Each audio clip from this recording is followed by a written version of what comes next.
Hello guys, আসসালামু আলাইকুম। আপনারা সবাই কেমন আছেন? আমি আপনাদেরকে আমাদের লিচুর বাগান দেখাচ্ছি। লিচুর বাগানে অবশ্য এখন লিচুর সিজন না, সেজন্য লিচু নেই, শুধু এমনিতেই বাগান দেখাচ্ছি ঘুরে। আমার ভিডিও আপনাদের কেমন লাগে অবশ্যই কমেন্ট করে জানাবেন। এগুলো হচ্ছে মাছি চাষ করা হচ্ছে বাগানে। আশেপাশে প্রচুর করলা আর লাউ ক্ষেত লাগানো হয়েছে। করলা আর লাউ ক্ষেতের জন্য অবশ্যই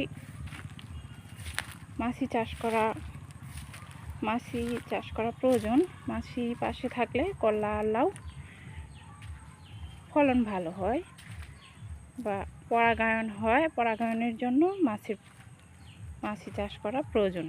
মাছি পাশাপাশি থাকলে করলা আর লাউ ভালো ফলন পাওয়া যায়।